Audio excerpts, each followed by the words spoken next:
Hello everyone, today we're going to be working on factory cruise control in a 2001 Jeep Cherokee Sport, also known as the XJ body style. I have already pulled all of the factory needed things from a donor Jeep. You need the steering wheel controls. One thing on the steering wheel controls, 97 and 1998 Jeep XJs require their own controls. So if you're going to a 97, 98, it has to come from a 97, 98.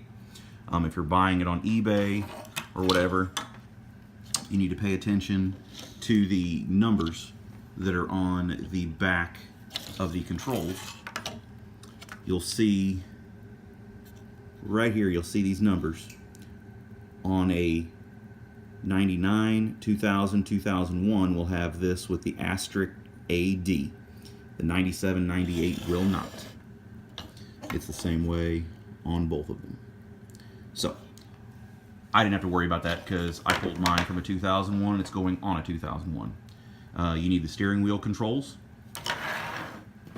You need the clock spring, because the clock spring for the cruise control adds this one little plug right here that plugs into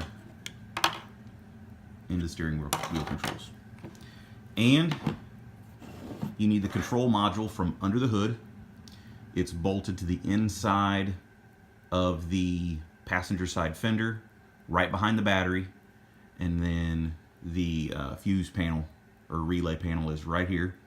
So you'll unbolt it. It has 3 9mm bolts, I believe. And then it goes over the valve cover and it clicks into the bracket where the throttle cable clicks in. And then there's a post for it. And we'll show that all in the video. Don't forget, when you're getting your off your donor, that you need to take this vacuum line with it. Your Jeep that doesn't have cruise control right now will already have all of the wiring ready to go. It will have a T-fitting where this plugs in to the vacuum line that is capped off. You'll uncap it and plug this in. We will show you all of those connections and everything coming up. We're going to start under the hood first with the cruise control module that plugs in underneath the hood. As I was saying earlier, there's a vacuum line that comes up right here next to the fuse relay panel that has a T-fitting on it that's capped off. You'll undo that. And down, laying in next to the battery tray, is the plug.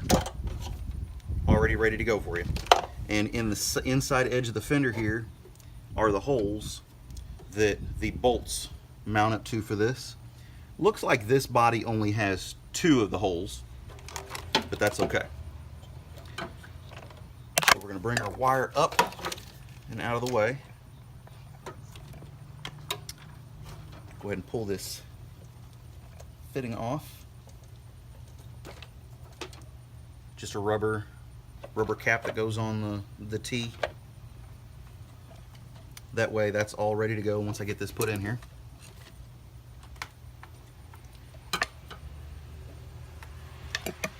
I'm going to route this underneath there, and I'll show you that here in just a minute on the video.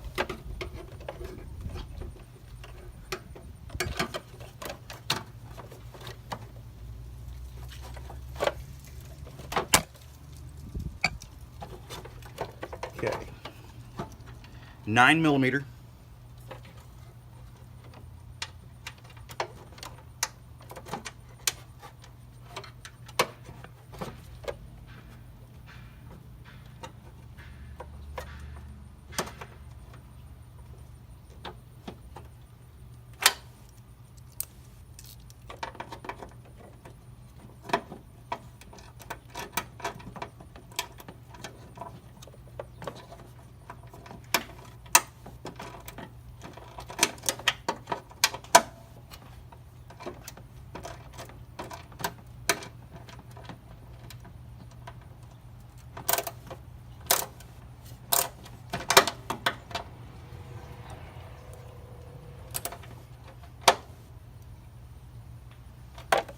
going to put that one bolt in for right now, and then I'll do the rest here in a little bit. So you have your, bring the camera around here so you can see this a little bit better.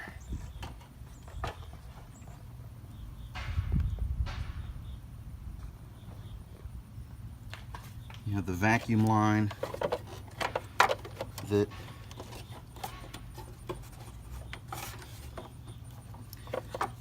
let's find the best way to route this, because it was laid differently in the other Jeep.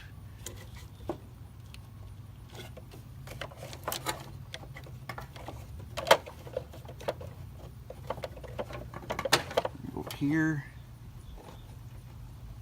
and make that connection. So that's the connection on that. I'd already pulled this up. It was laying down in here next to the battery tray. And this connection is made on the side. Make sure you open your red connector.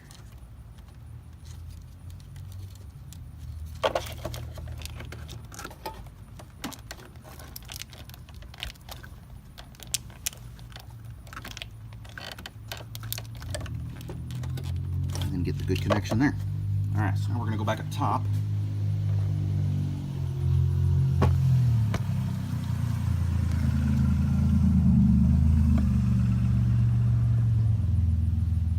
And this routes through the opening here in this bracket where you have your throttle cable, one or the other.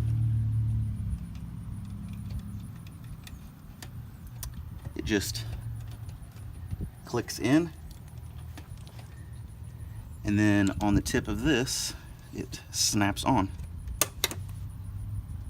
and then you want it routed through the little connector that's right there, and that's it up top. 100% factory.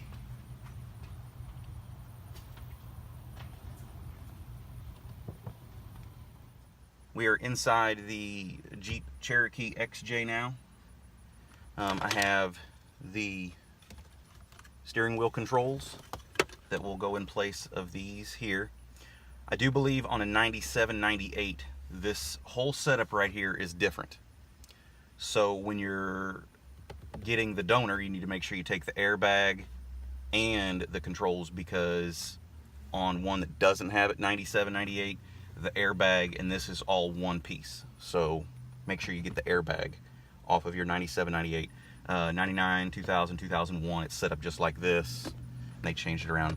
And then of course you'll need your clock spring that has the connection. When you take this clock spring off, and I'll demonstrate it when I'm taking this off, make sure that you have your steering wheel oriented straight with your wheel straight. When you take everything off, don't turn anything. Make sure this comes off perfectly oriented straight, and it'll just save you a lot of headache in the long run. So what we're going to do is we're going to start disassembling the steering wheel. I've already disconnected the negative battery terminal because we're working with the airbag, of course. So on the back here for these little side panels, you have, I do believe it's a T20 Torx, and they are tricky to get to. Sometimes you have to use a mirror, and you got to find the right angle on them.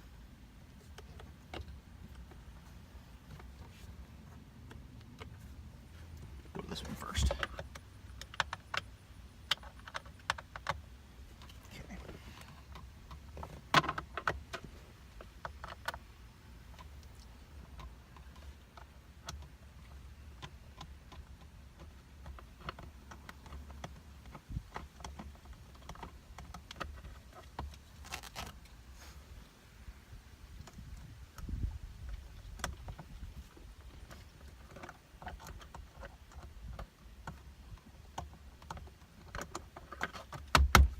Okay, there's that one.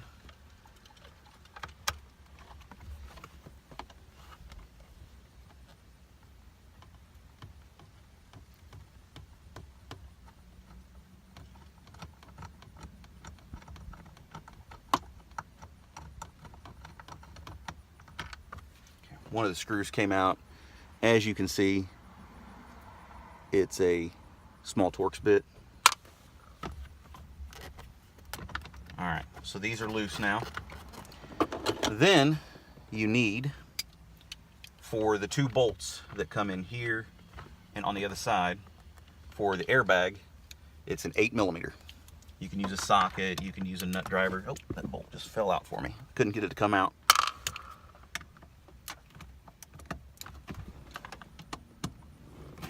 And you kind of come in from behind the steering wheel at about a 45-degree angle is what it...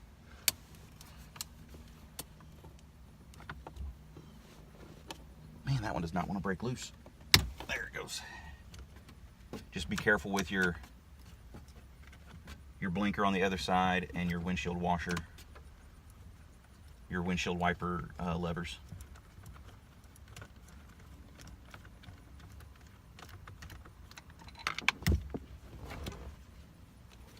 That's an 8mm bolt.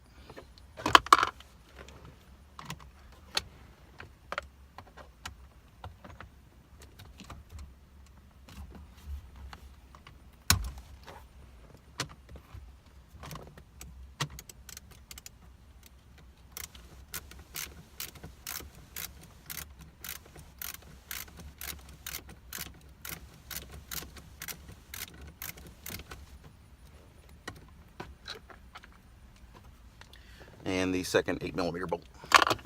Now your airbag will come off and you will have connections. You have your airbag connection, which is just a very simple push connection, and then you'll have the connection for the horn, which is a simple spade connection. And then you can set the airbag out of the way.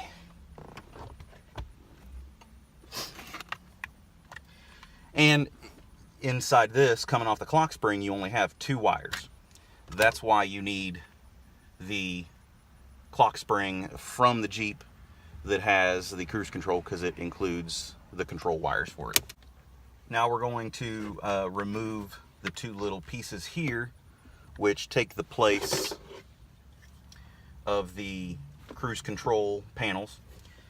Where they slide in, the metal of the steering wheel and the plastic of the back cover, the little flange where the bolt comes through the back goes in between. So when you're doing that, it's the same process putting it back in. So we'll take those off. We don't need those.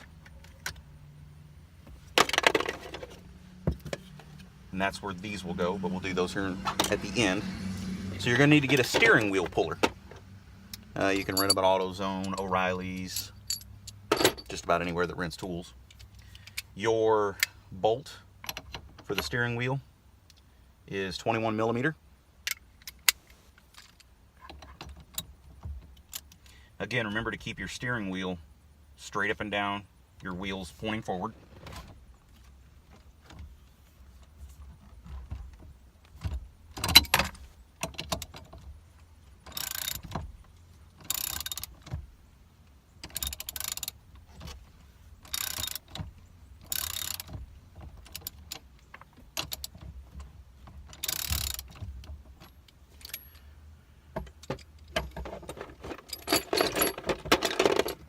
And then you get your steering wheel puller set up with the bolts that fit in the 2 holes on either side of the center post for your steering wheel.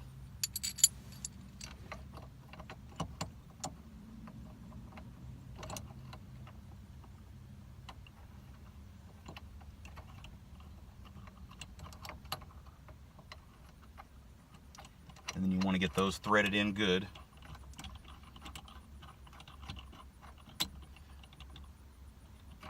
Where they're good and finger tight. Okay.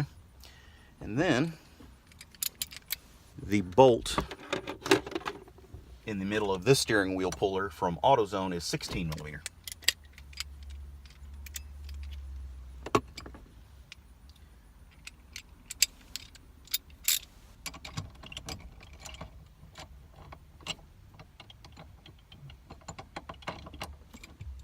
I'm going to get it centered. Doesn't have to be perfect.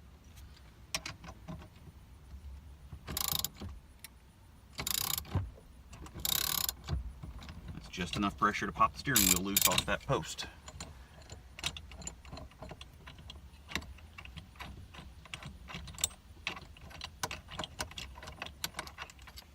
Done with the steering wheel puller, so we're going to get that out of the way.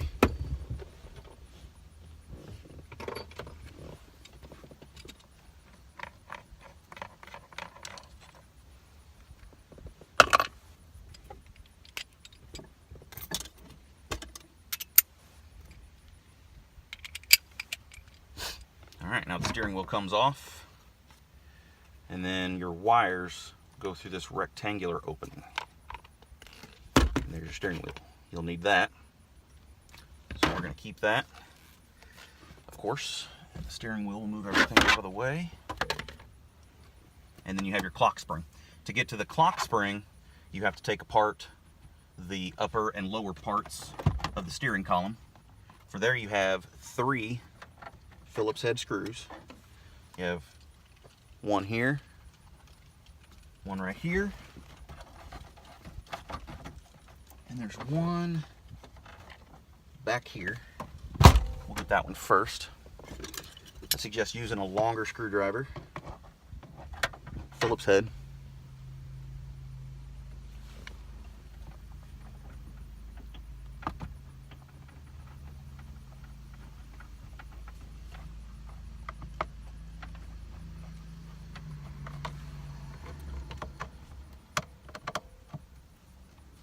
I didn't feel a screw in that back hole. Maybe this has been worked on before.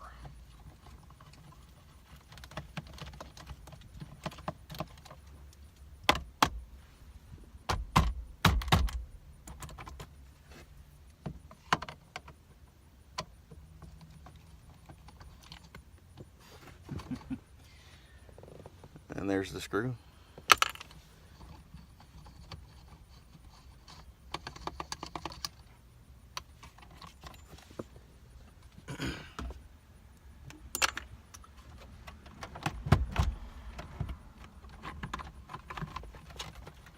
Yeah, I do believe this has been worked on before because that screw is not in there. Somehow the screw was laying inside.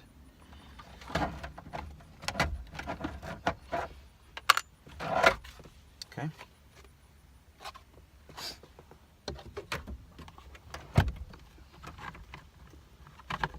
On this side, where your lever for the tilt steering, it comes around.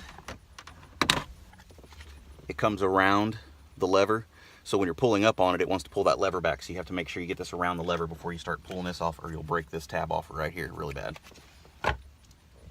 So we got that freed up. That'll allow me to redo this rubber here at the bottom. Okay, now to get the clock spring off, you have to remove these 2 T20 Torx screws, bolts, whatever you want to call them, from the top. Of course, my neighbor is going to mow his grass now, so we're going to go to the T20. And these are the bolts that hold the bracket for your blinker.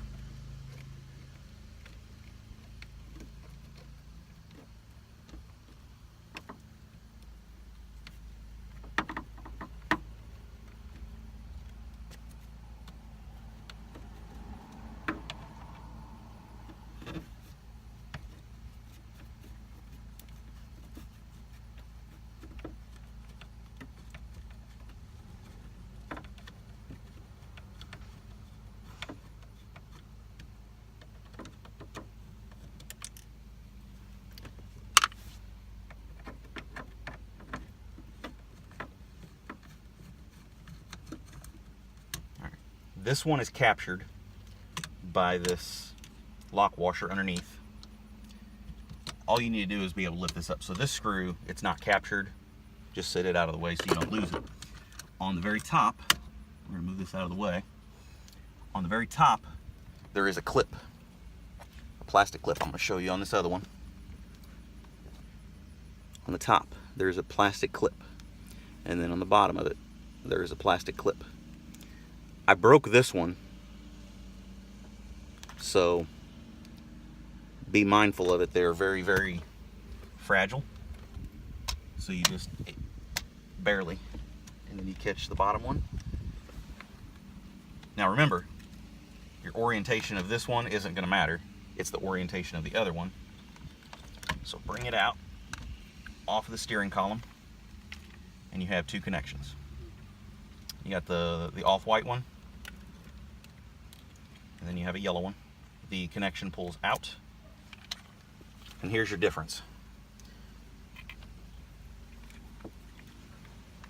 Without power steer or without cruise control has the 2 wires. With cruise control has 3 wires. It all works through the same, so you don't need this one anymore. So now everything works in exact reverse. Make sure that your clock spring is still oriented straight up and down.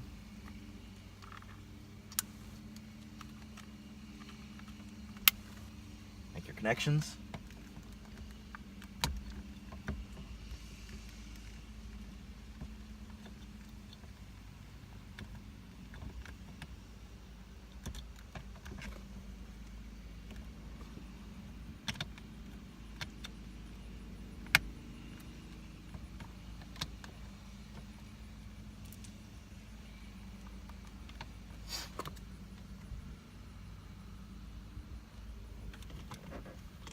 Okay.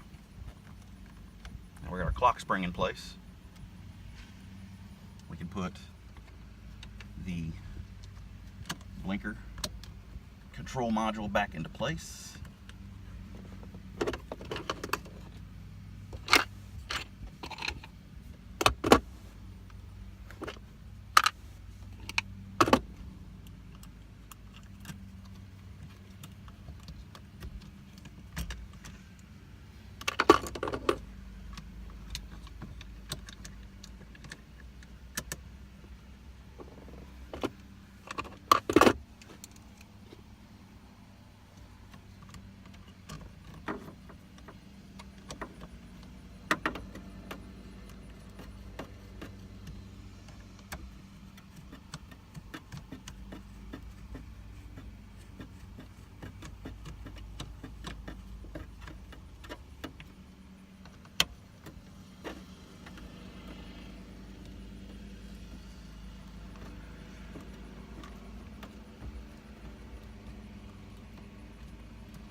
Also, something to think about, now is a good time to clean things up in here if you'd like.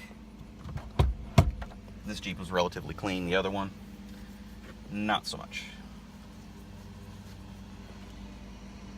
Alright, now we put the steering column back together, or the covers on the steering column.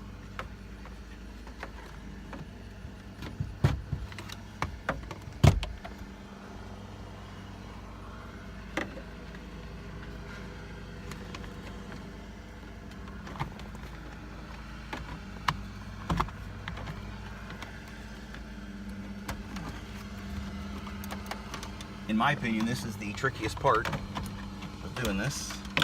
You got to get it rotated in. Okay, there's that.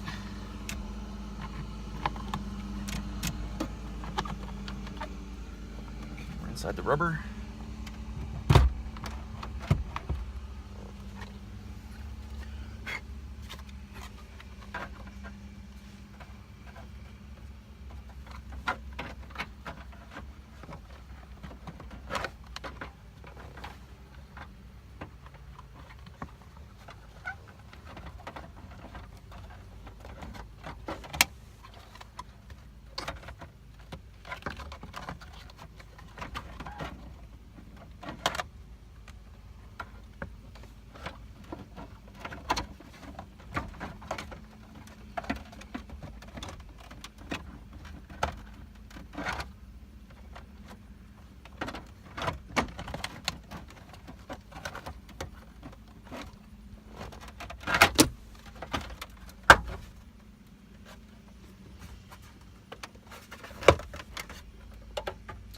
Doesn't really help much, but it'll give you a little bit more room to work by pulling this panel down Looks like there's a couple of Phillips head screws at the bottom. I'm not going to worry about that right now.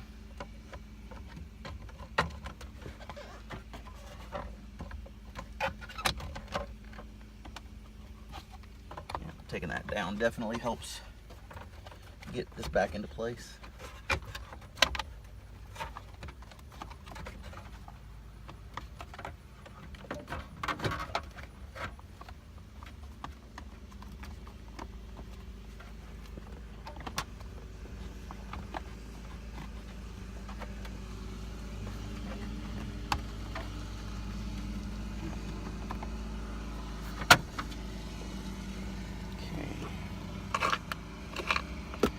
Now we're going to put our 3 Phillips screws back in.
Those all snugged up.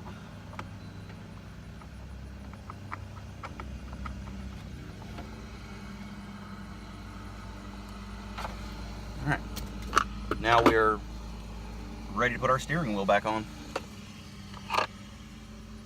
So we come in with the steering wheel with the back piece on.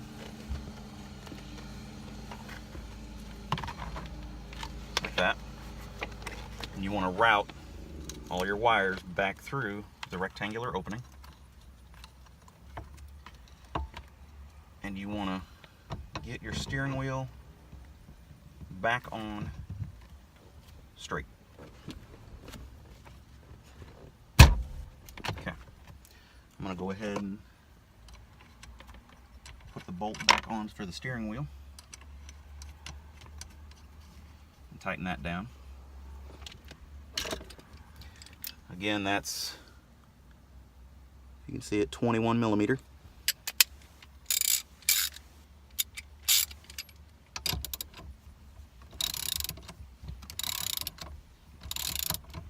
Wish I had a little bit longer extension, but that's okay.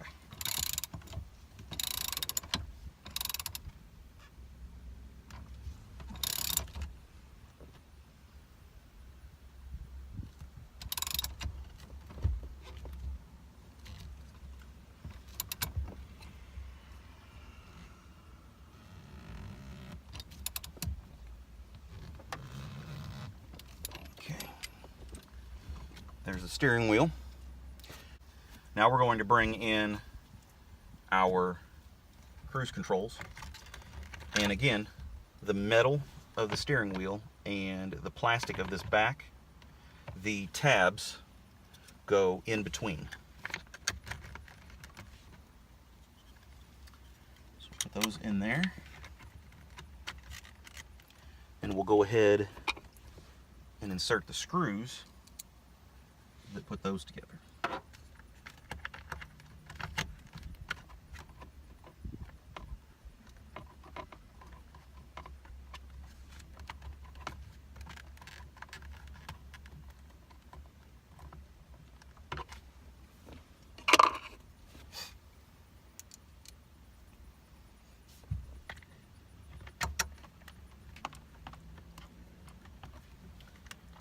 Make sure you've got your control bezel up against the steering wheel nice and snug when you tighten these up. That way everything looks good when you're done.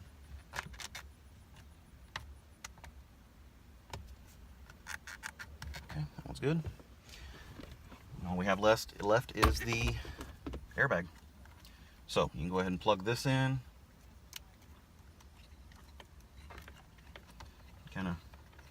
There's, at the very bottom of the steering wheel, the metal, there's a hole that this wiring harness that goes across connects into. So it's out of the way of everything else. The very middle here pushes in.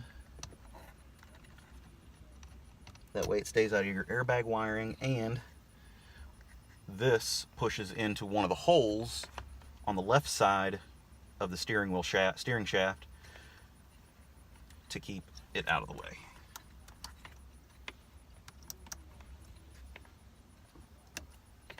Okay. And then we reconnect the horn.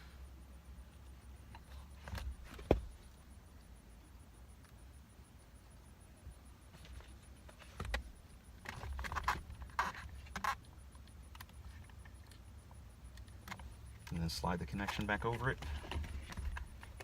And then reconnect your airbag.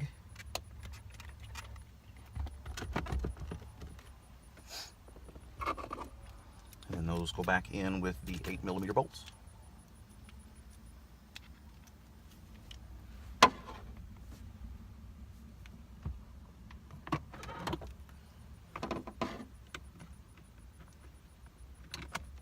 And remember, they thread in at a 45-degree angle.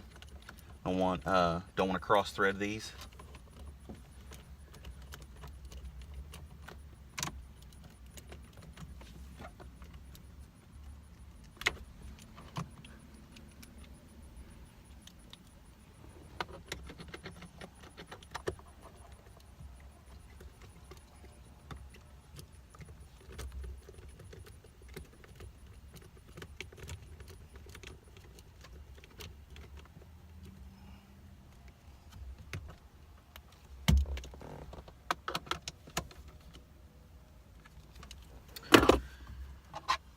And that is it.